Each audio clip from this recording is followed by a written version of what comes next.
ตาនឹងមានអ្វីកើតឡើងប្រសិនបើប្រទេសប៉ាគីស្ថានមិនមានសូមស្រមៃពីមហាសមុទ្រមួយធំទូលាយដែលពង្រីកស្របតាមកន្លែងដែលប្រទេសប៉ាគីស្ថានគួរតែមានអាហ្វហ្គានីស្ថាននឹងមានច្រកចូលទៅសមុទ្របានភ្លាមខណៈដែលអ៊ីរ៉ង់និងឥណ្ឌានឹងក្លាយជាប្រទេសជិតខាងដោយផ្ទាល់វប្បធម៌វិញនិយាយលាដុលគ្រាប់បែកនុយក្លេអ៊ែរ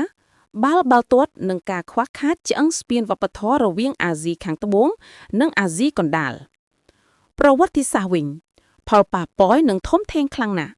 បើគ្មានប៉ាគីស្ថាននោះមានន័យថាមិនមានការបែងចែកនៅឆ្នាំ1947ទេមិនមានមនុស្សរាប់លាននាក់ត្រូវបានបង្ខំឲ្យផ្លាស់ទីហើយប្រហែលជាឥណ្ឌាអាចនៅជារួមមួយតែបើគ្មានប៉ាគីស្ថានជាគូរួមសម្ព័ន្ធនៅក្នុងសង្គ្រាមត្រជាក់តើសហភាពសូវៀតនឹងពង្រីកអំណាចរបស់ខ្លួនចូលទៅក្នុងអាស៊ីខាងត្បូងឬទេហើយបើគ្មានប៉ាគីស្ថានក៏មានន័យថាមិនមានការប្រកួតប្រជែងនុយក្លេអ៊ែរតើតំបន់នឹងមានសុវត្ថិភាពជាងឬក៏មានភាពច្របូកច្របល់ច្រើនជាង